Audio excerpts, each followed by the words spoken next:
Welcome everybody to today's webinar, which is day 2 of ICoCA's second Responsible Security Forum. Today's discussion on ensuring the responsible use of technology in private security marks the official launch of From Boots on the Ground to Boots on the Ground Fights in Cyberspace, a comprehensive toolkit for the responsible use of technologies by private security companies, which has been developed in collaboration with ICT for Peace Foundation, with support from the Swiss Federal Department of Foreign Affairs. Yesterday, during day 1 of this forum, a full-day workshop on ensuring responsible security in the digital age took place here in Geneva, thanks to support from the UK Foreign, Commonwealth and Development Office.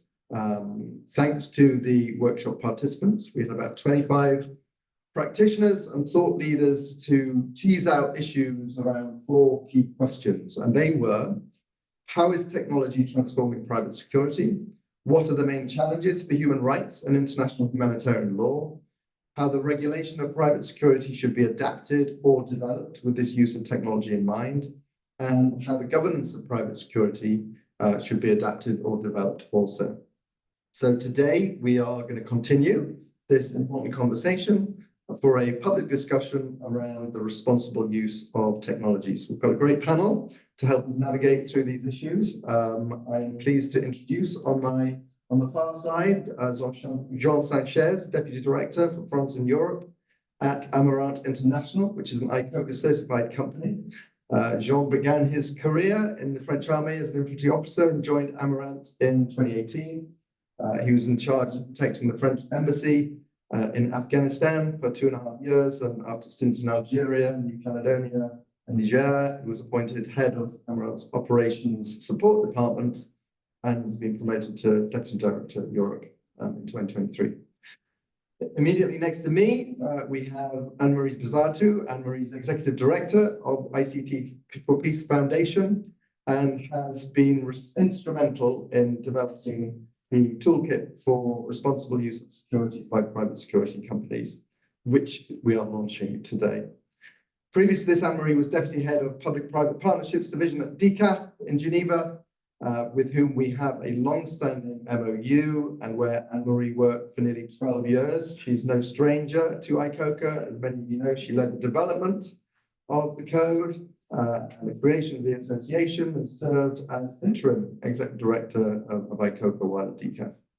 Last but not least, we've got my dear colleague, Vincent Bernard, Senior Policy Advisor at ICoCA, who has been leading ICoCA's work stream on the use of new technologies and security and the partnership with ICT for Peace Foundation.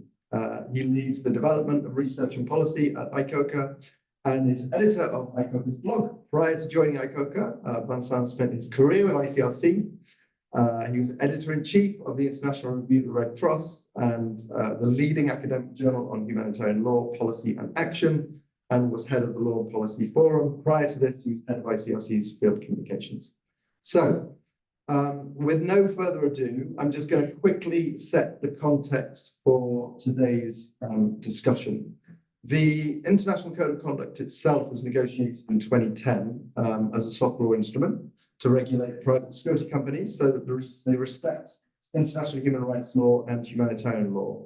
But in the intervening 15 years, technology has advanced at breathtaking pace. Artificial intelligence is now threatening to disrupt a whole range of professions and professional services. The private security sector is no exception. And the industry is increasingly utilizing new technologies in its service delivery offerings to clients. This includes, and this is not a comprehensive list, but increasingly advanced surveillance technology, including sensors, facial recognition, behavioral biometrics, intelligence gathering platforms such as drones, etc. In 2024, 100% of ICoCA member companies and member and affiliate companies advertise providing at least one ICT-based service. 2 years prior to that, it was less than 70%. So, you know, it gives you a kind of an indication as to the uptake of technology services being used by private security companies. At least 25 ICoCA member companies provide specific cybersecurity services, which is up from 10 in 2022. In parallel, while they may not consider themselves to be private security companies, an increasing number of technology companies are delivering what are fundamentally private security services. So, Jean, first I'm going to turn to you as a practitioner, having worked in this private security space for many years with one of the largest French private security companies. Tell us what technologies are being used now in the private security space, both at Amarante, but further afield, especially, looking back 15 years compared to 15 years ago. And if you can also look forward, what you think the uptake of technology is going to be in the sector in the future. Thank you for the question. I would say that now the technology disrupt the sector, because a few years ago, even 2 years ago, it was not a question to have artificial intelligence inside the technological systems we use on the field, such as CCTVs, for example. Now we have these systems available to increase our level of security, especially, for example, in the airports, but also in the embassies, in all critical areas. This is for the AI, but also for other technologies or systems as drones, which allows us to patrol, to survey certain areas, such as mines, which are very big. For example, I worked in a mines in south of New Caledonia, which was 40 square kilometers with a few men. Now with a drone, we can complete the structure of the operation, the tools used to complete our job, not replace the guards. But this is the most disruptive systems we have now, thanks to artificial intelligence and drones. And looking forward, where do you see the disruption further taking place? I would say in the organization of big events, for the moment you have a ticket to enter in a stadium, for example. But if you register with your face, for example, it will be very easy to enter the stadium and to have a better entrance, better management of the crowds, even in case of evacuation, for example, to see if someone is missing or just in an airport also. So I think it's more in these cases than for the protection of an asset for a building or anything else. And there was some discussion yesterday. So you mentioned, the drones at the mines. Now, 15 years ago, we didn't have drones. You relied on human beings to be doing that kind of surveillance. So in terms of the workforce itself, where do you see the disruptions here? What changes are coming? Maybe in the training of the guards, because they need not only for drones, but for all the technological assets, because they need to overcome the technological issues. The systems are complex now, and you need to select the right people. Maybe the profile of the guards will evolve in the future. Regarding this, I think this is the most important thing. But also, on the contrary, we need to be focused also on the private data of the operators, because we share a lot of data. I think it could be an issue for the client, but also for the security industry. And in terms of numbers, and this kind of came up yesterday again in conversation. So, how many people do you need to operate a drone compared to how many people you need to parole around the large site? Maybe the use of drone will decrease the need of guards, but on the contrary, we need people to operate the drone and for the maintenance also. Mm-hmm. So maybe it will be the same amount of people, but not dedicated to the same role. I think it could be an hypothesis, but it depends also the project. It depends where it's located, because the climatic conditions are not the same in Europe, for example, than in Africa. So I think the tools are here to complete, but we need people for the maintenance and so on. So I'm not sure that the amount of people will decrease in the project because of the technology. Okay, great. Well, look, we're going to be teasing these issues out over the next hour. So I'm going to turn to Anne-Marie and the toolkit. We're excited that this is the launch. Can you walk us through it? Can you tell us also, a bit about the process in developing it? Because, there was pre-toolkit work that went on. So it'd be good to hear about that and walk us through the toolkit as well. Yes, I'd be delighted to. I'd like to get my presentation on the screen if possible. Let's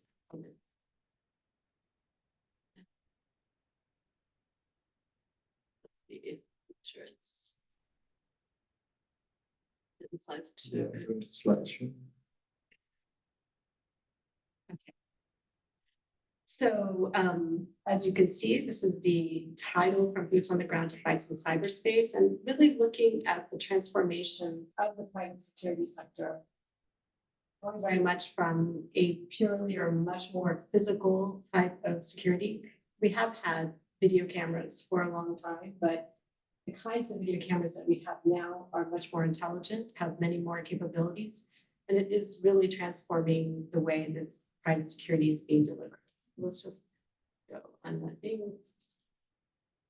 Well, we kicked off this project actually beginning of 2021 with a mapping study that we looked at. This was in conjunction with ICoCA and again under the support of the Swiss government, to really look at how the private security sector was changing, and then particularly how they were increasingly using technologies in the delivery of these kinds of services.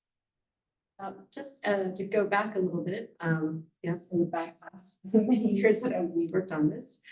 Originally, when we developed code, and the main challenges at that point seemed to be more physical human rights challenges. Right to life, right to, freedom from deprivation, right to assembly. These kinds of rights seem to be very much the ones that were impacted by private security services. However, with the increasing use of technologies, and especially intelligent technologies, this is really giving rise to a whole new group of human rights challenges. And the point of this mapping study was just get a lay of the land of what was going on and try to see what these challenges were. And in this study, the main findings that we found were a real expansion of services beyond traditional, private physical security services. And this means that even companies that were traditionally providing these kinds of physical services were increasingly offering things that would be in the cybersecurity or the technologies range. So this included just pure cybersecurity services. That means protecting, safeguarding computers from attack and trying to respond, trying to make sure that your own computer's security is strong enough and can withstand attack. And then there's intelligence gathering and analysis. Now, of course, there was always intelligence gathering, but this is a whole new level of intelligence gathering, really using things like metadata, information on open intelligence information, open source intelligence, OSINT, to get a new set of data. And then digital forensics is another field that's becoming increasingly important that these companies are offering. And this is really trying to identify, where did an attack come from? Who is responsible for it? Kind of to go back and do that kind of analysis of when you have been attacked with a cyber attack, who is behind that, and then also how to protect yourself. Then threat and risk assessment using algorithms. So this is a service that has been offered by private security companies for a long time to provide threat and risk assessments in different areas. But now we have a whole nother way of doing it using algorithms and data that's obtainable online to make these assessments.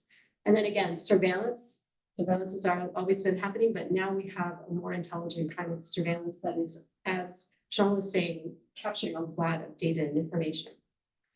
And so we see like many of these technologies being introduced in the private security, and you have this list here. You can see artificial intelligence, as was talked about, drones, as was talked about. Video surveillance is just making use of this kind of AI and these advanced algorithms. More biometric access control systems. These are things like iris scans or fingerprint systems. And then the whole slew of Internet of Things devices that are being used, that we all use, like I have on my wrist right now, to find out information about people. So the main findings is that through technologies are providing a whole new surface of different types of data and information that are useful for security, but also this brings new, say, challenges. And when we talk to the companies, we tried to find out what they're doing. We also wanted to say, well, what are the risks for companies? Because it's not just for those of us who perhaps are being in the midst of a situation where the private security services are being offered. There are also risks for the companies themselves. And this is one thing that we heard and also tried to communicate when we were talking to different companies. And just as an aside, we talked to many different companies when we were developing both the mapping study and the toolkit of different sizes from different regions, from both developed and developing countries, from very small companies to quite enormous companies. So when we're in these conversations, this is something when you're a private security company to think about. The data privacy breach. If you are capturing all this data, and a lot of it very sensitive, what happens if you are attacked and the data is stolen? What does that mean for your client base? What about the mishandling of that kind of data that could lead to personal information being exposed?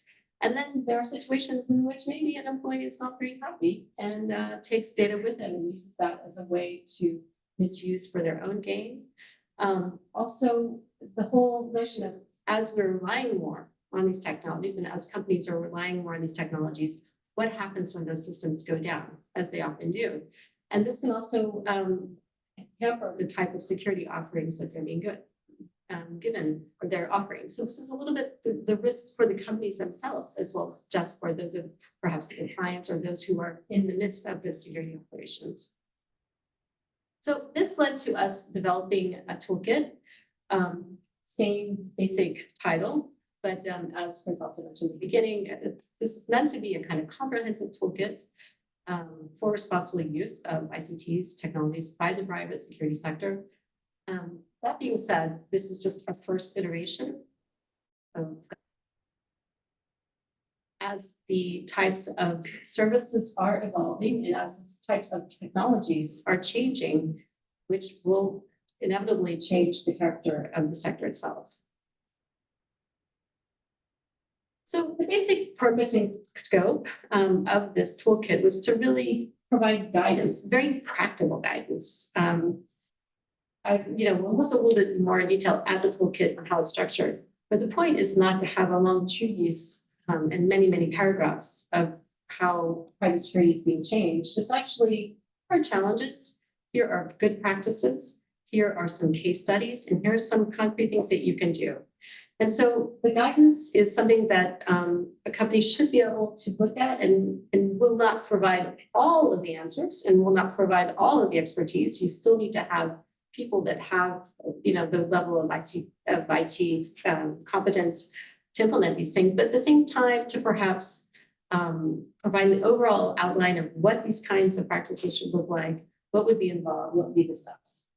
And the audience of this is, obviously the companies themselves and their staff, but also clients and regulators, and this includes governments who are often both clients and regulators, as well as civil society and researchers, and more generally, all of us who are impacted by these kinds of services.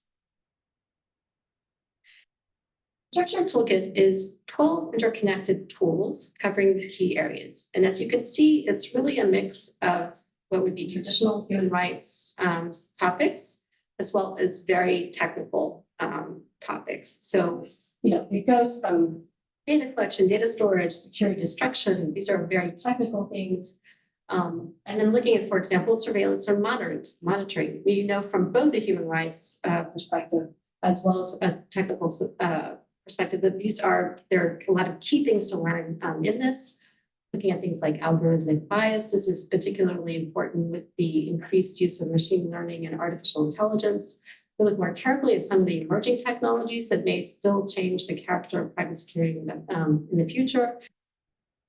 Accountability and transparency, traditional things like freedom of expression, labor rights, and right to remedy. Each tool is, I guess we can go to the next one, but each tool is a self-contained tool. You don't have to go from one, you don't have to read all the way through. It would be quite a long read. But the idea is that especially if you're a company meant to use this or try to use this, you can go straight to the challenges that you want to work on. And so the toolkit is structured around practical case studies. It looks at industry-specific best practices from both technology, IT, as well as human rights sectors, with very clear, very step-by-step implementation guides that will be hopefully are easy to follow, as well as things that you can look at and say, oh yeah, I should remember that, I shouldn't do that. And at the end, some checklists to see, okay, did I hit all of these marks? I'm going to go into a little bit more detail into what that looks like. This is from one of the tools, responsible data collection practices. And it really goes from this structure of, first of all, foundational principles that underlie whatever the challenge that we're looking at. For example, here, with responsible data collection practices, we're talking about privacy by design, a rights-based approach to responsible data, and then some of the core concepts such as data minimization, specific human rights challenges, and looking also from that business and human rights framework, as well as really practical implementation and real-world application. Now, one of the things that we put throughout the toolkit are case studies, and we took the approach to come up with 3, say, fictitious companies.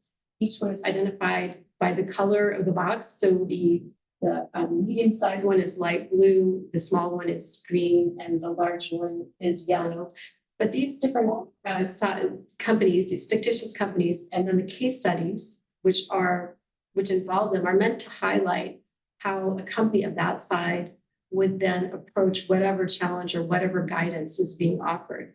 And it's really to try to hit all of the, to really recognize that there are absolutely distinct challenges and distinct and different things that, a very small company, say in a more developing context, might need to take into account versus a very large company that has a complete global reach and is involved in many, many types of security provision. And this is just a little bit of an example of what you might have, what you would find in the toolkit. I've copied and pasted some of these things, but you can see here, this goes to first of all, how are some of the principles, the foundational principles relevant to private security companies? And then what would be specific challenges that are faced when trying to implement these foundational principles? Go to the next one. And then we also try to highlight what the specific human rights implications are hit by that foundation principle. I didn't copy all the case studies and the things that go in between here, but you also see some checklists and common pitfalls to avoid. And just one thing to make perfectly clear, the checklist is not covering everything, and this is not meant to be a check the box type of exercise, but this is supposed to help highlight certain things that should absolutely be taken into account when trying to implement these things. And also the things that you should avoid. Like, for example, collecting more data than you need just in case it might be useful later, which is something I think that happens a lot.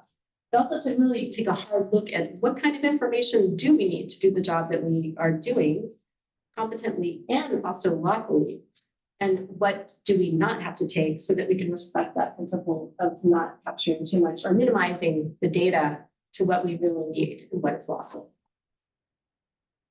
Next slide. We have an issue with the slides. Oh. On the screen. So they're not seeing it. Yes. Well, Are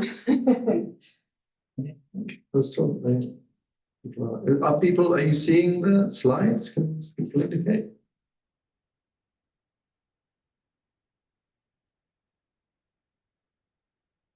I think we should carry on.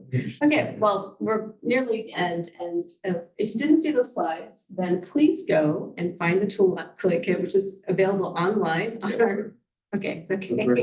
Okay. Just, basically, this is a toolkit that can be used for multiple things, including self-assessment. So a company can look, maybe one that even hasn't already quite developed, policies for how to use their technologies in their private security services. So nevertheless, go and take a look and see how do we measure up. It can be used as a basis for training of staff. Also for those companies, and we found a wide variety of companies that had extensive policies to guide this, and then some that had basically nothing. So to help support the development of those policies, as well as provide just really clear operational guidance. So I think we're nearing the end of the presentation, if we can get there. Well, I think the last slide is more how you can contact me if you want to. Sure. We will definitely have to get that up there, and we will share the link to the toolkit. Yeah, please share the link to the toolkit. As I said, you can download it. It's on our website, and it's in 12 different distinct tools. You can download all of them, or the ones that you think that are most useful to you. But it's a resource that hopefully is not only helping the private security sector, but much of the guidance that is available in the toolkit is applicable to so many other sectors that are collecting extensive amounts of data. And yet to have these kinds of principles of how do we responsibly use the information that we get when we're using these technologies. So with that, maybe I will. Yeah, I just have a couple of follow-up questions. So I'd be interested, as you were doing the mapping and you were talking, you said to large multinational companies as well as small companies in different kind of locations, especially kind of comparing large to small, were there any patterns in terms of technology uptake? What was everybody using as opposed to what was a more specialist kind of technology? Well, I think everybody was using, or most state companies were using surveillance that had some type of artificial intelligence. I mean, this is something, these types of video cameras that have been used in this type of surveillance, something that's been going on for a long time. The thing that has been changing, and you would see some uptake, is to have more intelligent features. So, cameras that can not only do facial recognition, but can also do things like gait identification, meaning how you walk. We all have a particular way that we walk, and this can be identified by cameras. So even if you were, for example, covering your face and trying to not be recognized, there's still these types of technologies that can recognize that. And so, so that would be one example of a technology that has itself evolved and that happens more and more of the uptake by, from large and small. And the second follow-up, so people that don't work on business and human rights, particularly, it can be a bit of an abstract concept, difficult to grasp. And then, people that don't work on technology, you would mention the word technical many times, and it can be very, very technical. So how natural or not was it to kind of find the middle ground, the segue between the human rights, potential, abuses and risks, and this very technical kind of domain of technology?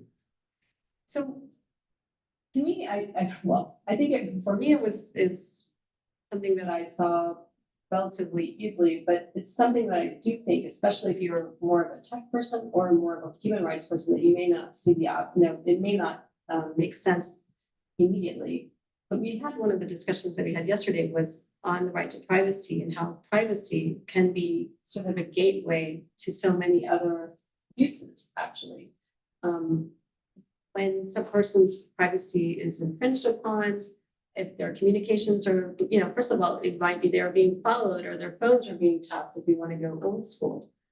Now we have a situation in which so many communications are being shared digitally, and this then can give information on what are they doing, who are they interacting with, maybe what are their political leanings, what are their, from a religious point of view, or from many different elements about them personally, that then can give rise to other abuses. And what technology, talking technology, the T word here, does is it makes access to this kind of personal information much easier to obtain. And you can, and even by, if you can monitor, for example, the email, the metadata from email communications, not even the content of the messages themselves, with these reveal patterns of who people are interacting with, where they are, perhaps, a frequency or,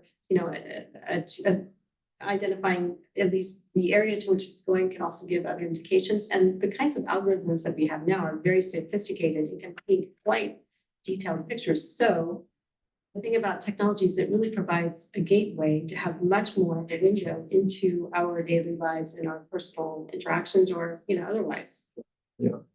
So whilst I'm turning to you, let's go a little bit deeper on this, on the risks from technology. So the toolkit clearly is a great guide in laying out, as you've so well done, the various kind of domains where we need to be focusing. But what are the risks? Well, I think the risks are both old and new. I think the transformation of technology is massive, and the regulation somehow is lagging behind, because we have a transformation which is linked to the booming of this industry over the past 20 years. We've seen the industry growing, so we have tens of thousands of companies, we have millions of workers in this industry. So the footprint of the industry is much bigger than it used to be. And you've mentioned several applications, several security services, but we see that there is a web of security companies and security services all over the world. We see that technologies actually has always been something that private security has been using. Cameras are not new. Different technologies have been used, sensors have been used for decades. But the capacities they have, and now that they are enabled by artificial intelligence, actually increase the potential impact of these technologies on the rights, on the civil liberties, even on democracy. As we mentioned, examples of surveillance, for instance. But it also accelerates a phenomenon that we can see happening now. It's the growing integration of public and private security. With a growing dependency of public authorities on the services provided by the private sector. The technology companies providing the software they need, the information they need, the communications they need. Private security more and more integrated into the web of surveillance that states put in place. And this increases the type of risks that we know are coming in terms of privacy, in terms of threat against freedom of expression or civil liberties. So technology is changing private security because of the type of services which are possible now, because of the growing integration, because of other factors that you mentioned, like, for instance, the composition of the teams, a kind of renewal of the security staff. And we see also something very new is the eruption on a much larger scale of tech companies providing security services. And these tech companies may not consider themselves as security providers. They fall somehow outside of the regulation that has been put in place. And so these tech companies may even in the future acquire security companies to extend their services and prolong it by man-guarding. We see a transformation which is much deeper than it seems. So on one hand, we have traditional private security companies using more and more technologies. We have an integration of these services into the state security systems. And we have tech companies playing a greater role in security. So this creates the environment in which risks are increasing. So the risks are for privacy in the first place when we speak about surveillance on a large scale. The risks are also for civil liberties in the sense that this could have the knowledge that you are constantly under surveillance may prevent you from demonstrating your public opinions, refraining from demonstrating, for instance.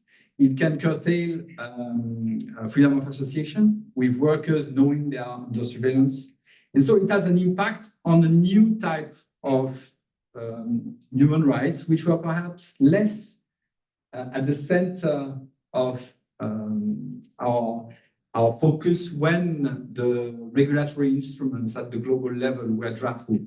So here I'm thinking about the Montreux document, I'm thinking about the International Code of Conduct, where you have mentions of privacy, you have mentions of freedom of expression, but actually the focus is much more on physical security, on the risks that violence could cause, on the more traditional concepts of security.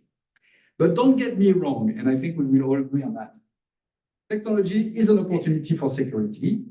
Technology improves our security, and private security companies, such as the ones which become ICoCA members, are willing to apply the rules, to deploy technologies in an ethical manner.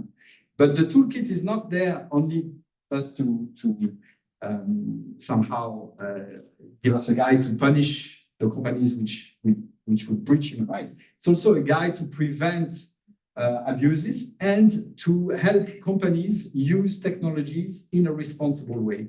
And I think that's the positive message we want to pass here.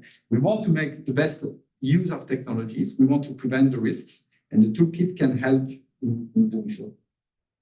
So can we just take one example, because privacy is coming up quite a bit here, and it seems to be central in the conversation yesterday. Looking at the toolkit, what is in there that will protect privacy? How are we going to help companies like Jean's company make sure that when they're using this kind of surveillance technology, they're respecting an individual's privacy? Well, it has a lot of guidance on how to, first of all, what kind of data and information that you capture, what kind of, how you store it and secure it, to try to prevent it also from being breached or stolen, or it also talks about how to destroy it effectively. This is something that's not, maybe we think that when we hit delete on our laptops or something that the information is gone, but actually you can usually get that information back. And so there are techniques to actually destroy it in a much more definitive way. It also, I think, it's meant to make companies and users just more aware of what this information can be used for and how it can be used in a safe and ethical way. Going to some of the things that have changed, another thing that's changed is with the way that we capture data, the way that it's stored. It's not something that just a person sees somebody do something and then they have to remember, oh, this person did this. We now have copies of this information that we can replay, videos.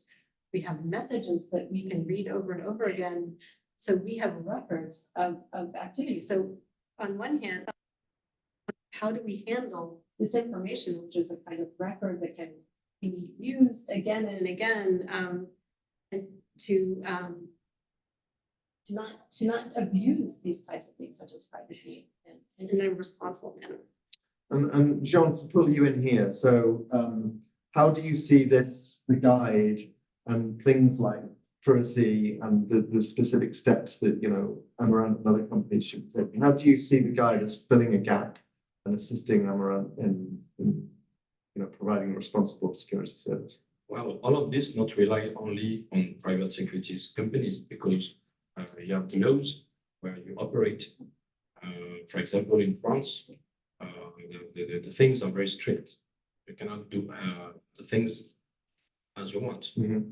And when the companies have a responsibility, especially regarding the code, and we've seen that in the toolkit, it's rely on the company responsibility when we don't have any laws.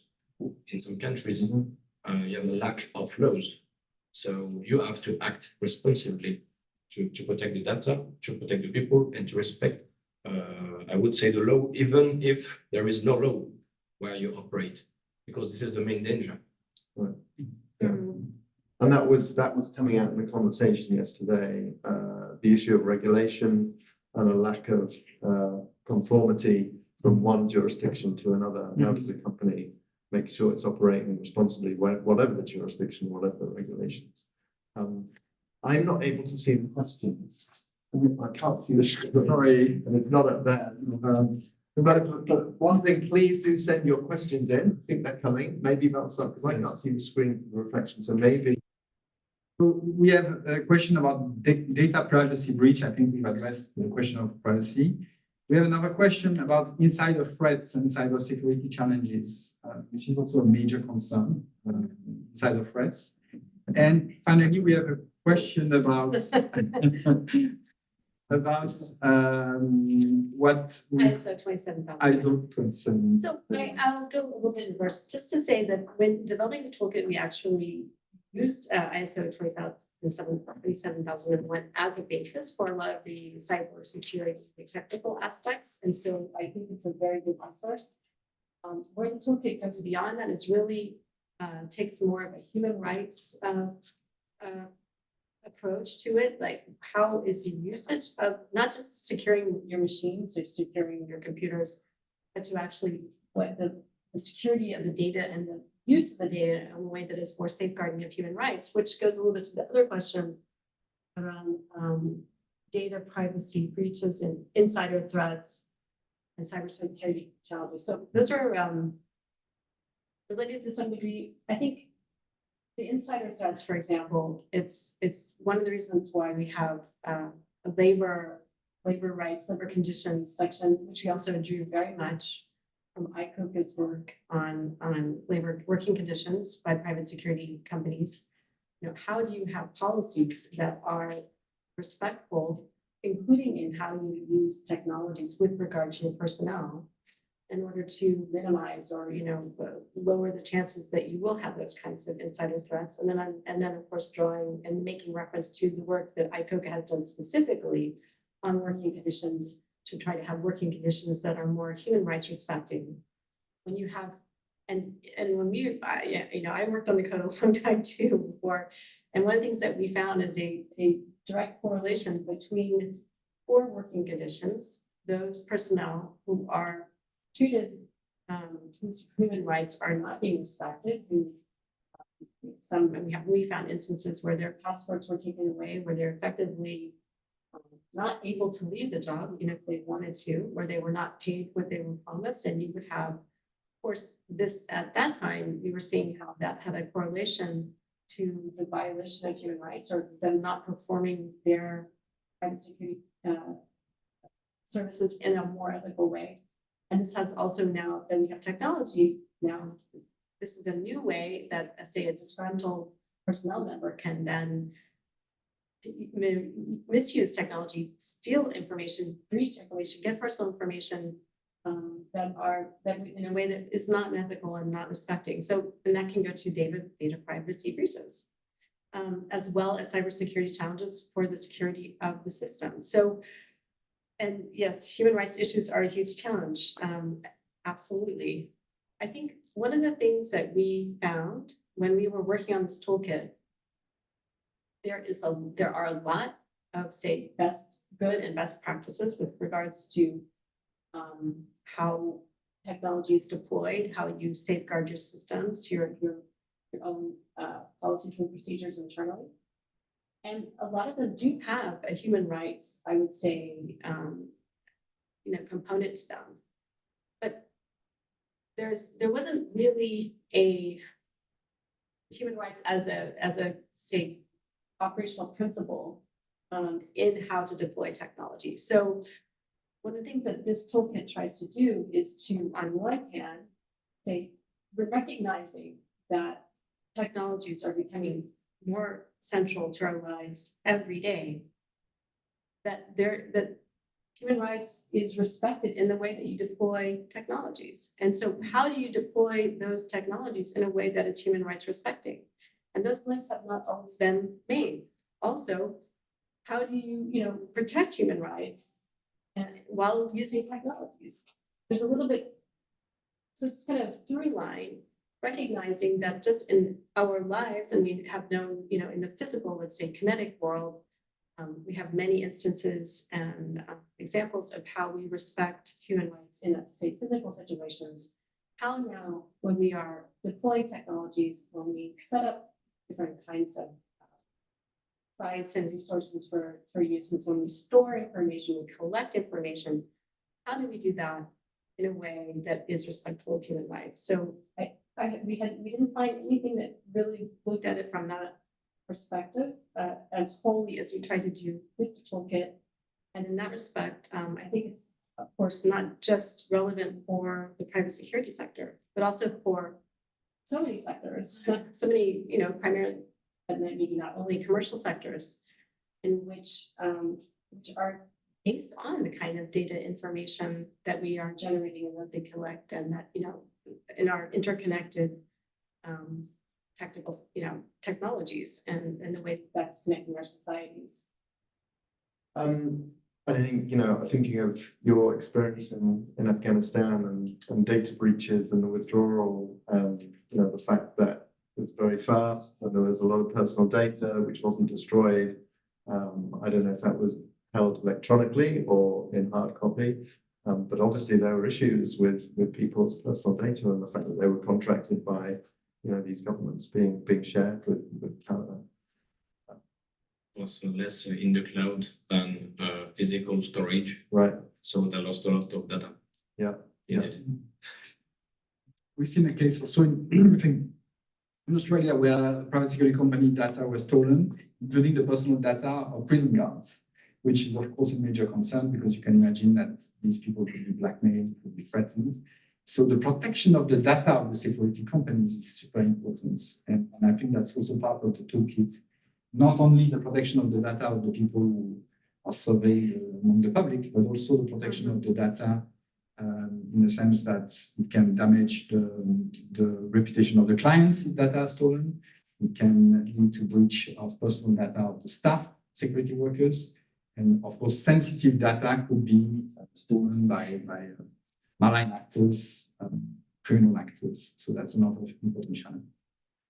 Looking at the technology companies, because this has come up a lot in the conversation, and John, I'd be interested in your kind of thoughts on this as well, is how do we better engage technology companies that are veering into the security space, whether it's cybersecurity or what? You've mentioned, that you will subcontract out to technology companies. And so how can security companies be engaging technology companies themselves on these issues? And how can and should ICoCA be engaging technology companies whose technology is being either directly used by security companies or the technology company itself is in many ways providing a security service? The principles are the same. In fact, whatever the industry, physical security or cyber or any security job or industry, because the most important thing to keep in mind are the principles. The what and the how could apply to physical security, to cyber, to artificial intelligence, to drones, because they are just tools. They are tools. The plus of the physical industry is that it is mainly made by human. Right. Physical security is human. The others are tools to improve the execution of the mission. And with your engagement, say, with cybersecurity companies, has this come up in conversation, or is this something going forward that you plan to bring up in the conversation? Issues like data privacy. In my company, we don't do cyber because this is not our core business. Mm-hmm. We are humble. We don't do things that we don't know to do. Mm-hmm. Okay. But this is an issue, by the way. The data is protected. We conduct audits on a regular basis to protect our own assets, but also of our clients and our employees also, because we are more protected in Paris, for example, than in Afghanistan or in Somalia. So we have processes to destroy the data. We have processes to update or not the data, because we are in obligation to respect the GPDR, for example, but not only, because if you say that, okay, I respected fully GPDR, but you have always a lack of something else. So we must be proactive and to avoid things that happen in Afghanistan, for example, but also an insider who, for example, an employee want to resign and to store some strategic informations about the contract, about the people or the client. So we must protect ourselves and the client against our own, maybe our own employees also. So just regarding physical security and regarding the cyber, it's the same cases could happen. And even also the protection, physical protection of the servers. Because the storage could be in a country or another, you have to protect it physically, because the software itself against a cyber attack could not do nothing against the physical intrusion and a sabotage or robbery of some certain parts, because it's an expensive material, and also the store of the information itself. And you use the word clients there, and I'd like to just hone in on that for a minute. So we were at the plenary of the Voluntary Principles Initiative last week, which is a big grouping of mostly extractive companies looking at security and human rights. And we presented the toolkit. And so, there's discussion with that client base about the responsible use of technology by security companies. But when you're engaging with clients, generally, is this something that clients are thinking about? Is there a gap here that we need to engage, clients on? Usually, we use the systems, the tools, and the procedure of the client. So that's why it's difficult for a private security company to be fully autonomous. That's why the responsibility regarding the law, regarding the code, regarding our obligations is shared by the stakeholders. It could be the state. The state is important here, but when you are in a state country, everything relies on the client and the private security operator company. In fact, if it's an embassy, there is no issue, because you have to fully respect the law of this country. But if it's, for example, a mine somewhere or another remote site, more things rely only on the company, on the private security company. That's why you have to have strong processes for everything, because otherwise you create a gap inside your own company, and also finally for the client. Well, we will continue to engage clients on this. I can't see the questions, so for the more coming in. There is one which I can address, and I can ask myself this question about the working conditions, and Marie, you mentioned that. So we've been running these surveys among guards, and we've been engaging with trade unions. We've been meeting private security guards to discuss their working conditions. And this question is about, the transformation of the sector with technologies. And it's true, it's a sector where in many countries the working conditions of guards are particularly bad. This is confirmed by all our surveys that you can find online on the ICoCA website. What we hear from companies is that actually the deployment of technologies, of course, has an impact on the workforce, on several impacts. We can see that actually we need new skills. And so companies need to train their guards, upskill them to use technologies. We see that they need to train them also in respecting human rights while using technologies. And that's why the toolkit is so useful, because it provides practical guidance on how to use technologies while respecting human rights. We see that actually it could have an impact also on the composition of the workforce, perhaps introducing more diversity, as we could have more women entering this sector on jobs which are related to operating systems or controlling control rooms, this kind of jobs. This is rather ambiguous because we see also that in many countries, you don't have many women entering these IT professions. But this has been mentioned by many private security companies as a transforming factor for the industry. We see also that perhaps guards could benefit from this because they are less exposed to weather.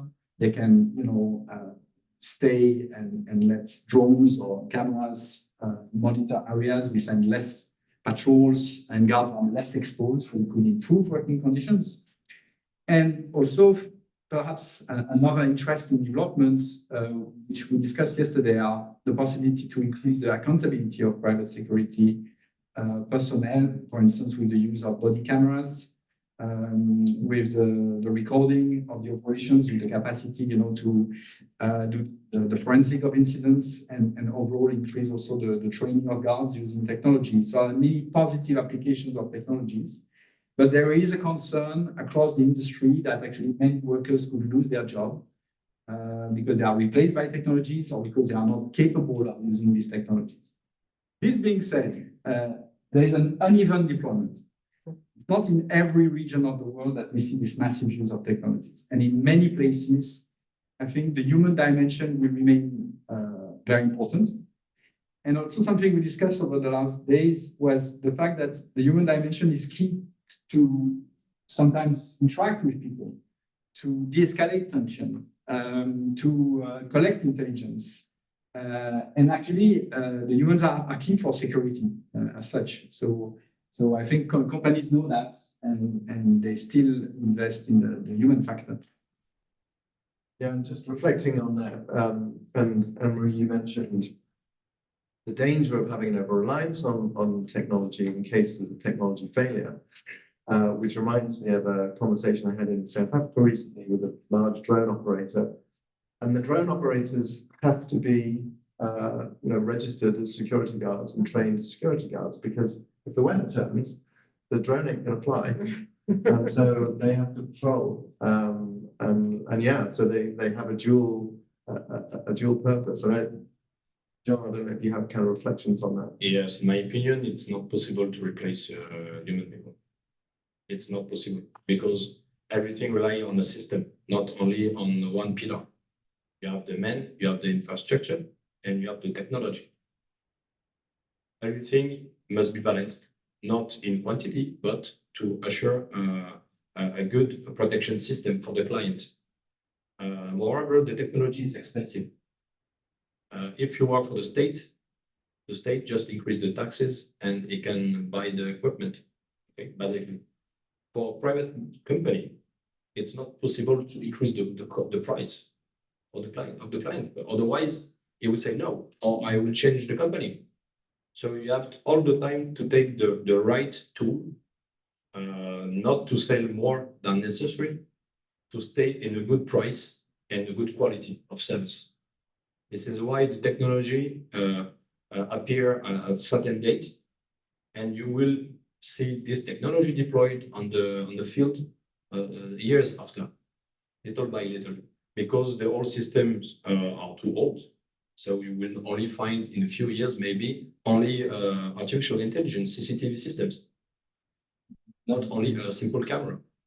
Yeah. So that's why you will find artificial intelligence, but it will never replace the manning, the people, because when you have a wall of screens, it's difficult to detect an event with a normal CCTV system. With the artificial intelligence, the software will say, okay, you have here a non-normal situation. Someone dropped a bag here, send a patrol, for example.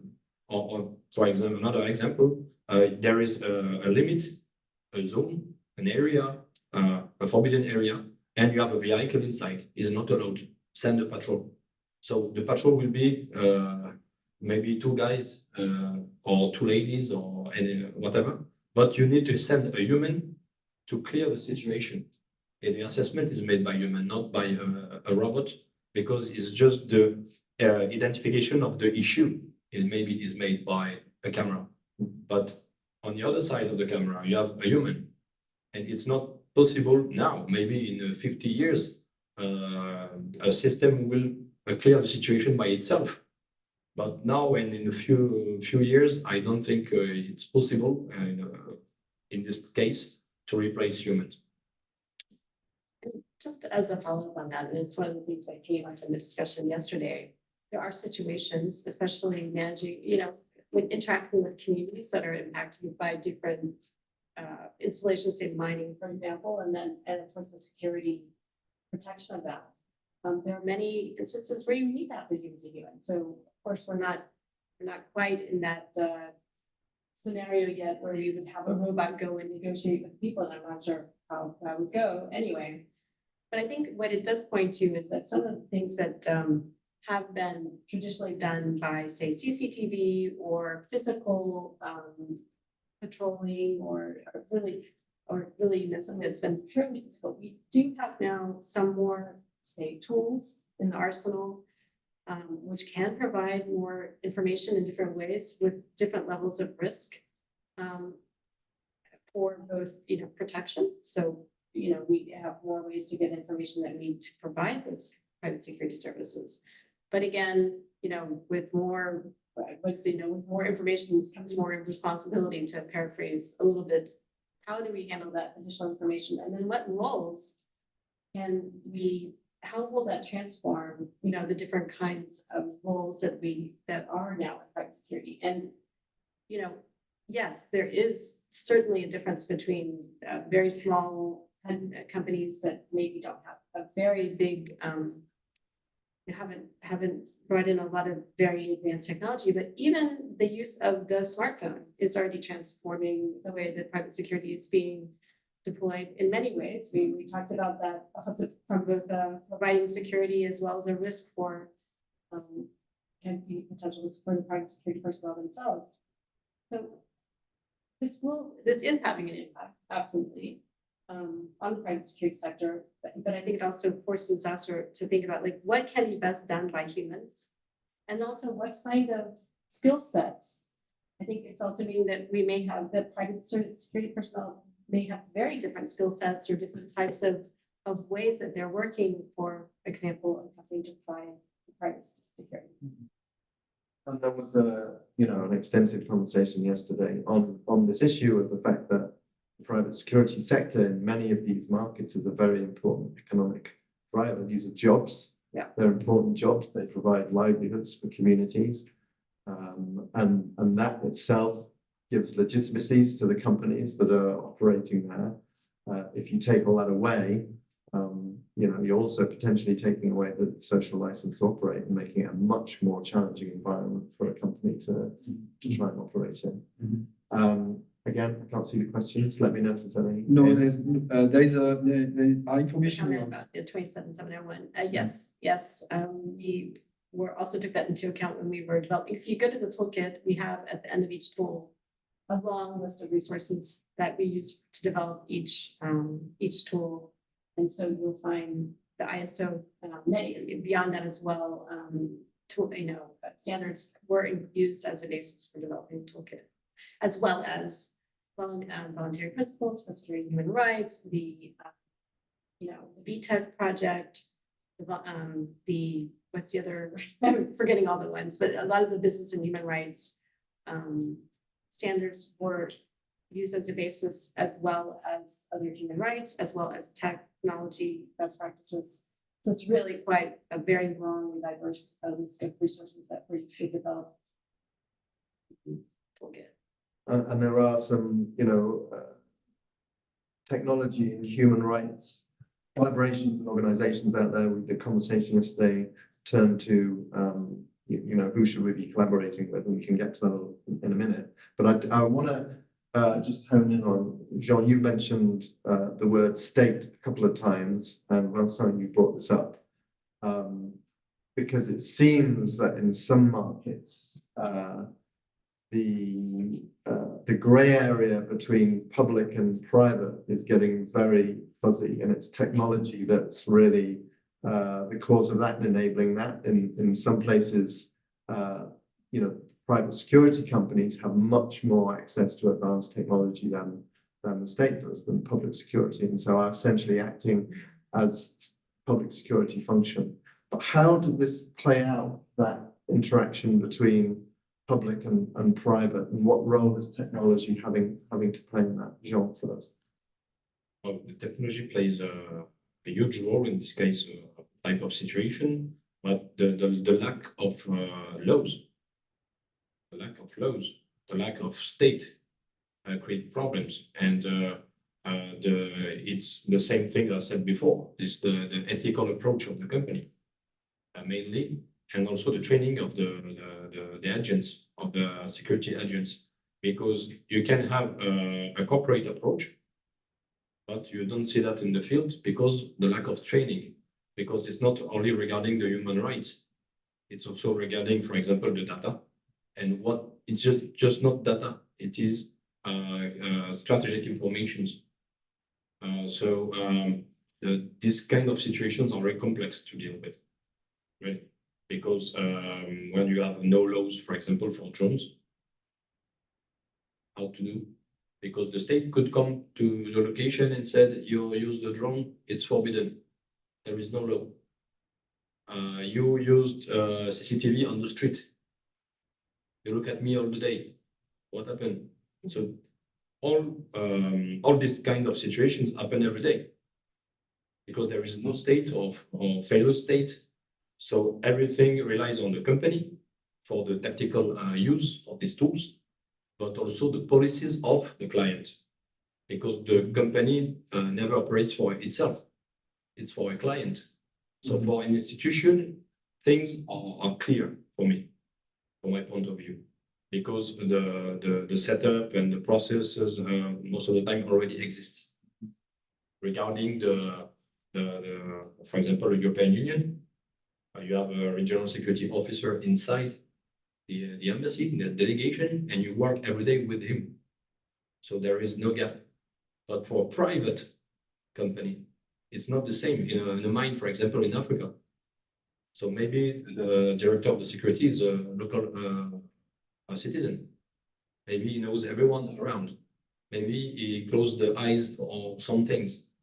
So it's more difficult to act in this kind of situation because as a private security operator, you are denied to act correctly, maybe by the client itself.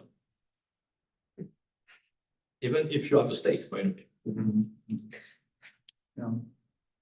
So we've seen during our research for the development of the toolkit and for our policy, we did field visits, and we saw, for instance, the case of the integration of public and private surveillance, control of traffic in cities, to prevent criminal activities. And we see that concepts of safe cities, safer cities actually integrate public and private security with risks for surveillance, because they could start with very legitimate purpose, but that could be diverted. And we know also one of the main risks, you asked me about the risk, I forgot to mention discrimination. We see that there is a major risk that some technologies can be used to actually discriminate, to identify certain minorities in the population.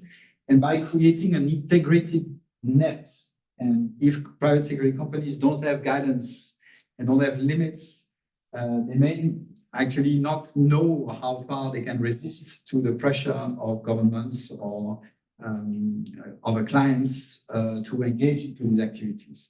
So that's why, again, we need to refer to the toolkit.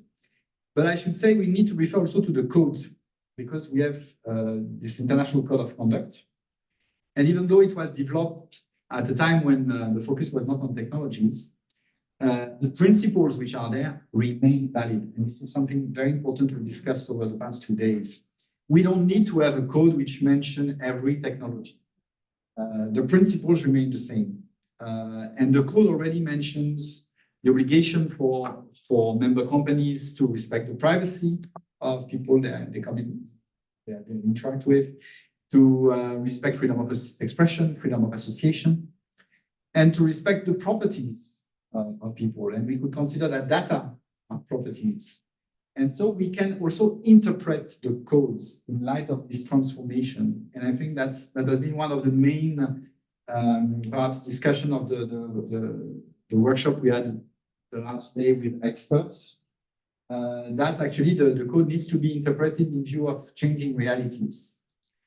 One other important, I think, suggestion that we discussed was the importance for private security companies to review the compatibility with their obligations under the code of any new means and new technologies that they deploy, that they buy.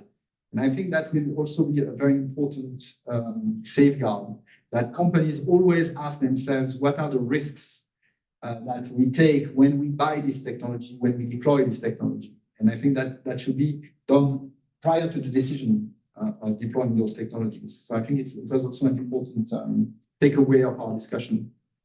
And we want to bring you in here because you obviously were involved from the get-go of the development of the code itself and the association and you know, the development of this guide. And so what is your take on this whole debate of, you know, is there a need for a revision of the code to account for this new domain of use of technology or not? And is there sufficient leeway within the interpretation of the current code for us to be able to do the compliance work that we need and make sure that companies are operating and using technology responsibly? Oh, sorry. So in terms of what I think for how, you know, the code can evolve and how it can respond to, for example, these new technologies, is there a need for revision? We went into some depth of the definitions yesterday, and I think, you know, even if we look at how you define private security services in the code, how you define a private security company, which is a company that provides private security services, you could, with a stretch, apply it to this new, say, digital space. At the same time, I would say that perhaps some slight tweaks just to indicate that we're not talking about purely physical areas, that we can be talking about online areas. That might be helpful, but I don't think it's absolutely necessary. What is more important is the kind of translation exercise, which is what we went through in helping to provide and to developing this guidance. A translation of what do these core concepts mean when you transfer them to this kind of online or technological space or data-driven space. And so for me, more importantly, is that we are already realizing and recognizing that private security is acting in these spaces, is providing these kinds of services, is using these technologies, and that then we recognize that there is a better way, an ethical, a human rights respecting way that may go beyond the typical or the, you know, like the cybersecurity or ISO standards, that even extends to labor, that extends to effective remedies, that extends to these kinds of things that are, you know, obviously identified with human rights, but as they are now relying and using more of these technologies, need to be understood within that space. Yeah, and you know, I think the next step for ICoCA in that interpretation and translation is we've developed around 500 plus indicators based on the code principles. Those principles, you know, which you quite rightly say they are the anchor of what we do. And the job for us now is to translate the guidance into the indicators so that compliance work that we're doing is really taking into account this kind of deployment of technology by our member companies. And we will be working with our companies to, you know, continue engaging to see how that deployment is taking place, engaging with you to find out, you know, what new technologies are on the horizon.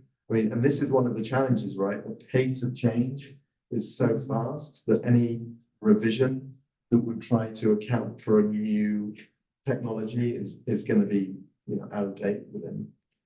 Yeah, I think that's why it's important to try to have, you know, in the code, which we tried to do in the beginning anyway, the core principles of what you're trying to protect, but recognizing that those core principles will change and evolve as the context in which they are offered and deployed changes. And right now we're seeing the change with these increasing uses of technology. I mean, even it's interesting because I think about the timeline. The mapping study we finished in September 2022. Of course, we were aware of artificial intelligence and machine learning as a technology, but it was a couple of months later when ChatGPT came out, and that suddenly really brought that front and center, the capabilities of what an artificial intelligence can do in a way. And even so, in the two plus years since the mapping studies come out, we have now a whole new type of technologies and ways that can be used are transforming the sector. So it's constantly evolving.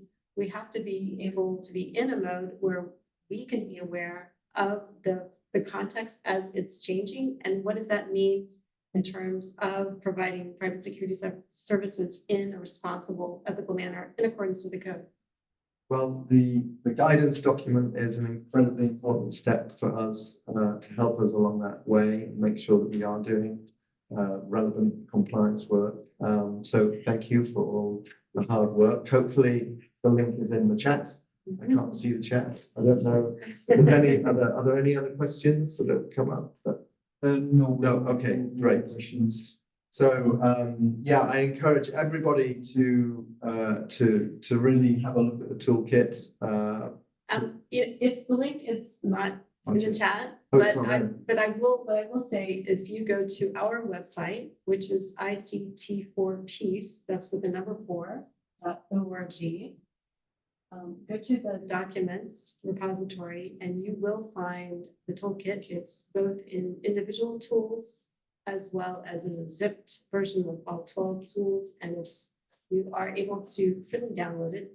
Again, ICT number 4peace.org, and then go to the documents. And if you do a search for the toolkit, it will come up immediately. And we'll email it to everybody as well. Yeah, and we are about to set up also a page on our website on technologies where we'll have, of course, the link to the toolkit, but also some more research and papers on this issue. So definitely ICoCA has now included this issue in its strategic objectives for the next 5 years. And for us, we think, of course, we need to look at the code and consider the changes, consider the need to interpret the provisions, the principles in the code in light of these changes. But we need also to somehow find a way to reach out to those companies which are deploying technologies, be able, thanks to the toolkit and perhaps new tools that we will develop to guide them in the use of these technologies. So provide guidance, provide training materials. So the toolkit would be an excellent basis for further training. But we need also to engage with civil society actors and with governments on these issues, because there is little awareness of the impact that private security has. And I think people have still a very traditional vision of the sector. They don't realize that we have tech companies now selling security services, that traditional private security companies are now deploying those technologies. So civil society has to pay attention and have to monitor what's happening. And the toolkit can also help them in that. And I think finally, we need to find a way to engage with the tech sector itself, which is sometimes developing technologies, but it's also selling those technologies. And we need to be able to engage with them and develop perhaps this understanding that private security is not anymore only about weapons or dogs or guarding perimeters, but it's also happening in the cyberspace. And we will be maintaining our focus on this for the next 5 years. It's outlined, it's one of the 5 key tracks in our strategic plan, as you mentioned. And so who knows where technology will be by then, but we will be staying tuned and looking forward to working with you all to make sure that when it is deployed by security companies, it's deployed responsibly. I might add, Yeah. Looking forward to what we would like to do with the toolkit as well. We have the plan to develop this as an online platform something that you could access, that would be searchable, that might even use artificial intelligence for you to be able to find, the information within the toolkit. It's quite, heavy, document right now. It's a set of PDFs, which you of course can search, but we would like to make this into something that's more accessible, that it's easier to, use online, get the information that's more tailored to your needs. Of course, that will depend on subsequent funding that we are able to obtain, but it's something very much that we hope to do, as well as to develop courses for private security companies to help them see in a practical way to learn what would be important in the toolkit for them. So in looking forward, those are some of the things on our wish list, and we hope that we can make them happen. Thank you all for joining. It's been a great discussion, and we look forward to continuing to work on this in the coming months and years. Yes. Thank you so much. Thank you. Thank you. Thank you.